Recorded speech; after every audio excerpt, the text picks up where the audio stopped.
जब सुबह हुई होती है तो कैंगो अपने पास फ़ोन को आराम से सोता हुआ देखता है। वह उसके बालों को सहलाते हुए कहता है, एट लास्ट यह मेरा है। इतने में वोन की आंख खुल जाती है। कैंगो उससे पूछता है, क्या तुम अच्छे से सोए? इस पर वोन कहता है, मैं तो बहुत अच्छे से सोया, तुम अपने बारे में बताओ। इस पर कैंगो कहता है, मैं भी अच्छे से सोया। तभी वह वोन से कहता है, मुझे तुम्हें कुछ बताना है। जब वोन उससे पूछता है तब कैंगो उसे उसके कान में कुछ बताता है, जिसे सुनकर वोन हैरान हो जाता है। फिर हमें 1 महीने बाद का सीन दिखाया जाता है, जहाँ पर वह दोनों फिर से बाली घूमने के लिए आए हुए होते हैं। कैंगो कहता है, हम फाइनली यहाँ पर आ गए। एक बार जब वोन ने कैंगो से पूछा था कि क्या तुम बाली दोबारा जाना चाहते हो, तब कैंगो ने कहा था हाँ, क्योंकि लास्ट टाइम मैं तुम्हारे साथ पूरी तरह से ऑनेस्ट नहीं था। मैं चाहता हूँ कि तुम वहाँ पर पूरी तरह से मेरे बॉयफ्रेंड बनकर एंजॉय करो। वोन कहता है, पर तुम अपने बिजी शेड्यूल से कैसे टाइम निकालोगे? जिस पर कैंगो कहता है, मेरे पास एक प्लान है, तुम इसकी चिंता मत करो। बाली की ट्रिप पर जाने से पहले वोन की हालत काफ़ी ज़्यादा ख़राब थी, उस पर वर्कलोड बहुत ज़्यादा आ गया था। उधर कैंगो भी अपने काम से बहुत ज़्यादा बिजी था। इधर वेडिंग का सीज़न पीक पर था और इसके कारण वो बहुत ज़्यादा बिजी हो गया था। एक दिन वोन जब थकान के मारे अपने डेस्क पर बैठा था, तब उसका कलीग उसके पास आकर कहता है, अच्छा हुआ तुमने उस रिडिकुलस क्लाइंट को संभाल लिया, वरना बहुत मुश्किल हो जाती। वोन कहता है, तुम्हारे कहने का मतलब क्या है? वह कलीग कहता है, मैं मिस्टर कैंगो के बारे में बात कर रहा हूँ। मैंने सुना है उसने अपने कॉन्ट्रैक्ट को कैंसिल कर दिया है। मुझे पता था वह मुश्किल खड़ी करेगा। जिस दिन वो अपने यहाँ पर बिना ब्राइड के आया था तो मैं समझ गया था। यह सब सुनकर वोन हंसने लग जाता है। इधर कैंगो ने सबको बता दिया था कि उसने एंगेजमेंट तोड़ दी है, इसीलिए वह कुछ समय के लिए वेकेशन पर जाना चाहता है, पर उससे पहले वो अपना प्रोजेक्ट कंप्लीट करना चाहता है। फिर हमें प्रेजेंट का सीन दिखाया जाता है, जहाँ पर वह दोनों अपना क्वालिटी टाइम स्पेंड कर रहे होते हैं। कैंगो कहता है, हमारे पास यहाँ बहुत सा टाइम है तो हम बहुत सारा एंजॉय करेंगे, क्यों ना हम सबसे पहले कुछ खाने के लिए चलते हैं, फिर हम बीच पर भी चलेंगे। वोन कहता है, ठीक है। कैंगो कहता है, इस बार मैं बहुत ज़्यादा नर्वस फील कर रहा हूँ। फिर हमें वह दोनों बीच पर दिखाए जाते हैं, जहाँ पर वोन कैंगो से कहता है, जो डिश तुमने रेकमेंड की थी वह बहुत ज़्यादा टेस्टी थी। कैंगो कहता है, यह तो बहुत अच्छी बात है। अच्छा हुआ मैंने यहाँ आने से पहले कुछ अपने रेस्टोरेंट के बारे में सर्च कर ली थी। वोन कहता है, ओह, तो तुमने यहाँ आने से पहले ही यह जगह देख रखी थी? इस पर कैंगो कहता है, मैं सब इतना चाहता था कि तुम्हें यह सब कुछ पसंद आए। तुम्हें क्या लगता है, क्या मैंने अच्छे से काम किया? इस पर वोन कहता है, यस, तुमने अच्छा काम किया। फिर वह डूबते हुए सूरज को देखते हैं, जिसको देखकर वोन कहता है, यह कितना सुंदर है। इस पर कैंगो उससे कहता है, मुझे लगता है इस व्यू से ज़्यादा तुम सुंदर हो। इस पर वोन शॉकिंग एक्सप्रेशन देते हुए कहता है, ओ कम ऑन, तुम मजाक कर रहे हो? कैंगो वोन का चेहरा अपनी तरफ करते हुए उसे कहता है, ऑफ कोर्स मैं मजाक नहीं कर रहा, मेरे लिए इस दुनिया में तुम सबसे ज़्यादा खूबसूरत हो। यह सुनकर वोन पूरी तरह से शर्मा जाता है। कैंगो उसे कहता है, असल में मेरा यहाँ आने के पीछे एक और कारण था। वोन उसे हैरानी भरे एक्सप्रेशन देते हुए कहता है। तभी कैंगो उसके सामने रिंग निकालते हुए अपना प्रपोजल रखना शुरू कर देता है।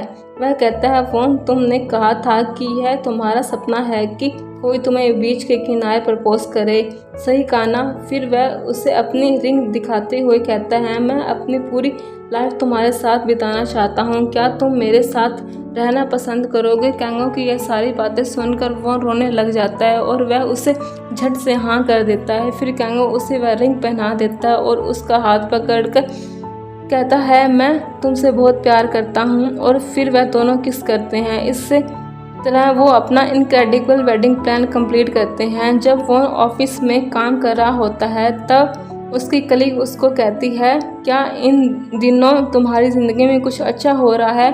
वो उससे हैरान होते हुए पूछता है, आपका कहने का मतलब क्या है?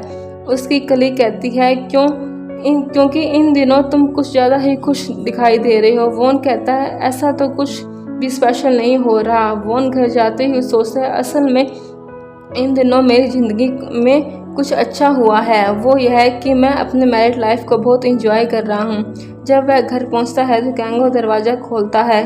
वॉन अपने ऑफिस की सारी बातें कैंगो को बताता है। कैंगो उससे कहता है मेरे ऑफिस में भी मेरे साथ कुछ ऐसा ही हुआ था। सब मुझे को कह रहे थे कि तुम बहुत हैंडसम होते जा रहे हो, क्या तुम किसी को डेट कर रहे हो? जब मैंने कहा कि हाँ मैं किसी पर्सन के साथ डेट पर जा रहा हूँ तब सब लोग मुझसे पूछने लगे वह कौन है। इस बात पर मैंने सबको ओवरटाइम काम करने का बोल दिया। जब वह एक दूसरे से बात कर रहे होते हैं तब वॉन घड़ी में टाइम देखते हुए कहता है हमें कितनी देर हो गई, हमें चल कर सोना चाहिए। कैंगो उसका हाथ पकड़कर कहता है मुझे अभी नींद नहीं आ रही, क्यों ना हम सोने की बजाय कुछ और करें। फिर हमें 1 महीने बाद का समय दिखाया जाता है। वॉन अपने ऑफिस में होता है जब उसका कलीग उसके पास आकर उससे पूछता है जो टास्क मैंने तुमने दिया था उसका हाल क्या है। इस पर वॉन कहता है वह ऑलमोस्ट पूरा हो चुका है। उसका कलीग उसकी गर्दन को देखते हुए पूछता है यह तुम्हारी गर्दन पर क्या है, ऐसा लग रहा है बहुत सारे रेडिश मार्क हैं। यह सुनते ही वॉन घबराते ही उठता है और कहता है मुझे माफ़ करो, मुझे रेस्टरूम जाना है। वह जल्दी से रेस्टरूम जाता है और चेक करने लग जाता है। वह कहता है मैंने उसको बोला था कि लव मार्क ना छोड़े, अभी अभी मैं कितनी बड़ी प्रॉब्लम में फंस जाता। मुझे लगता है मुझे उससे प्रॉपर तरीके से बात करनी होगी। जब वॉन घर पर होता है तब कैंगो उसे पीछे से पकड़ते हुए कहता है क्या तुमने सारा काम ख़त्म कर लिया, मैं तुम्हारा वेट कर रहा हूँ। इस पर वॉन कहता है हम आज कुछ नहीं करेंगे, ना आज ना कल ना परसों। कैंगो यह सुनकर हैरान हो जाता है। वह कहता है तुम मेरे साथ ऐसा क्यों कर रहे हो? इस पर वॉन कहता है क्योंकि तुम मेरी एक भी बात नहीं सुनते। मैंने तुमने कितनी बार बोला पर तुम हर बार लव मार्क छोड़ देते हो जहाँ दूसरे भी देख लेते हैं। कैंगो यह सुनकर उसे गले लगा लेता और कहता है आई एम सॉरी, मैं आगे से ऐसा कुछ नहीं करूँगा। वॉन कहता है क्या तुम प्रॉमिस करते हो? इस पर कैंगो कहता है हाँ मैं तुमसे प्रॉमिस करता हूँ, मैं उसी जगह लव मार्क छोड़ूंगा जहाँ दूसरे ना देख पाए। वॉन कहता है क्या तुमने अभी क्या कहा? इस पर कैंगो हंसते हुए कहता है तुमने ही तो कहा तुम्हें ऑकवर्ड फील होता है जब दूसरा कोई लव मार्क देखता है। इस पर वॉन बहुत ज़्यादा अपसेट हो जाता है। वह कहता है तुम नहीं समझ पाओगे। कैंगो उसका हाथ पकड़कर कहता है तुम मुझसे प्यार करते हो ना? वॉन कहता है ऑफ कोर्स मैं तुमसे प्यार करता हूँ, पर प्यार करने के और भी बहुत सारे तरीके होते हैं। कैंगो कहता है मैं तुमसे बहुत प्यार करता हूँ, मैं चाहता हूँ कि मैं हमेशा तुम्हारी साइड रहूँ, इसीलिए फिजिकली मैं अपना लव शो करना चाहता हूँ। इस पर वॉन गुस्से से चिल्लाकर कहता है पर कोई लिमिट भी तो होती है। एनीवे मैं आज गिरा सोफे पर सो रहा हूँ। सुबह जब वॉन अपने ऑफिस में बैठा होता है और लास्ट नाइट के बारे में सोच रहा होता है उसके पास बैठी उसकी कलीग उससे पूछती है क्या तुम ठीक हो, क्या तुम बीमार हो? वॉन कहता है मुझे ऐसा लग रहा है जैसे मुझे कोल्ड हो गया हो। इस पर वह लड़की कहती है तुम्हें जल्दी घर जाने चाहिए और रेस्ट करनी चाहिए। वॉन जब मना करता है तो वह कहती है ऐसा ना हो कि तुम बहुत ज़्यादा बीमार हो जाओ, इसीलिए घर जाकर रेस्ट करो। वह सोचता है क्या यह मुझे कैंगो को बात बतानी चाहिए? मुझे लगता है मुझे बस घर जाना चाहिए और आराम करना चाहिए। इधर कैंगो ऑफिस में बहुत उदास बैठा होता है। ऑफिस के सभी लोग आपस में बात कर रहे होते हैं इसे क्या हो गया, कल तक तो यह इतना खुश नज़र आ रहा था। उनमें से एक पर्सन कहता है यह रिलेशनशिप की प्रॉब्लम है, मैं भी ऐसे सेम सिचुएशन से गुजरा हूँ। इधर कैंगो वॉन के बारे में सोचकर परेशान हो रहा होता है। वह कहता है मुझे समझ नहीं आ रहा वह मेरी किस बात से इतना गुस्सा हो गया था। मुझे तो लगा था कि हम बाकी सभी मैरिड कपल की तरह हर दिन खुश रहेंगे। वह योन से मैसेज पर बात करके सब कुछ बताता है। योन कहती है तुम्हारी प्रॉब्लम यही है कि तुम सही से अपनी फीलिंग को एक्सप्रेस नहीं कर पाते। कैंगो के ऑफिस के लोग उसे अच्छा फील करवाने की कोशिश करते हैं। वह उसे पीने के लिए ड्रिंक देते हैं और कहते हैं हम आपके साथ हैं। जब कैंगो घर पहुंचता है तब वह बाहर वॉन के जूते देखकर कहता है क्या यह आज काम से जल्दी आ गया? वह उसे आवाज़ लगाता है और उसके लिए जो फ्लावर्स लाया था वो टेबल पर रख देता है। वह कहता है लिविंग रूम की लाइट ऑफ है, क्या वह बेडरूम में है? जब वह रूम के अंदर जाता है तो वॉन को सोते हुए देखता है। कैंगो उसे देखकर परेशान होते हुए उससे पूछता है क्या हुआ, तुम ठीक नहीं लग रहे? वॉन कहता है तुम्हें मुझे नहीं बुलाना चाहिए, अगर तुम बीमार हो गए तो कैंगो कहता है मैं तुम्हारे लिए कुछ मेडिसिन ले आता हूँ, मैं अभी के अभी फार्मेसी जाता हूँ।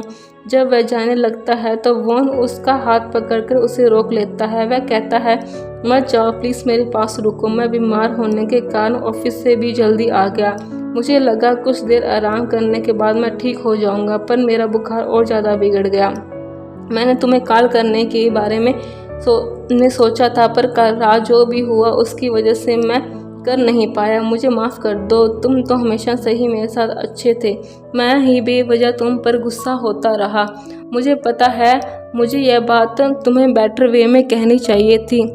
यह सब सुनकर कैंगो उसे अपने गले से लगा लेता है और कहता है नहीं, ऐसा नहीं, इस पूरे टाइम में मैं ही हर वक्त ग्रीडी बना रहा। मैंने तुम्हारे बारे में एक भी पल नहीं सोचा कि तुम्हें कैसा फील होता है। मुझे माफ़ कर दो, मैं अपने इस रिलेशनशिप पर और ज़्यादा काम करूँगा, प्लीज़ तुम मत रो। सुबह जब वॉन की आँख खुलती है तो वह अपने सामने कैंगो को बैठा देखता है। वह सोचता है क्या सारी रात कैंगो ने मेरा ध्यान रखा, मैं खुश हूँ कि हमारे भी सब कुछ ठीक हो गया है। तभी कैंगो की नींद खुलती है और वो वॉन से पूछता है अब तुम कैसा महसूस कर रहे हो। वॉन कहता है मैं बहुत अच्छा फील कर रहा हूँ, मेरा बुखार ऑलमोस्ट उतर गया है। कैंगो कहता है यह जानकर खुशी हुई, पर तुम्हें अभी भी कुछ मेडिसिन लेनी होगी, मैं तुम्हारे लिए कुछ खाने के लिए बना देता हूँ। वॉन जब बाहर आता है तो वह टेबल पर पड़े फ्लावर्स को देखकर कहता है ये यहाँ पर क्यों है। कैंगो कहता है मैं कल यह तुम्हारे लिए लाया था, लास्ट नाइट मुझे तुम्हें देने का मौका नहीं मिला, अब वो यह खराब हो गए होंगे, मैं तुम्हारे लिए न्यू ला दूंगा। इस पर वॉन खुश होती हुई कहता है नहीं, यह बिल्कुल खूबसूरत है, तुमने मेरे बारे में सोचा, मुझे बहुत खुशी हुई, thank you so much. Vaughan कहता है इस तरह से हमारी ये छोटी सी लड़ाई यहीं पर ख़त्म हो गई। मुझे पता है फ्यूचर में भी हमारी ऐसी छोटी और बड़ी फाइट होती रहेंगी, पर जैसा भी है हम दोनों एक दूसरे के साथ बहुत खुश हैं। अब मैं अकेला नहीं हूँ क्योंकि मेरे साथ वो हैं जिससे मैं बहुत ज़्यादा प्यार करता हूँ।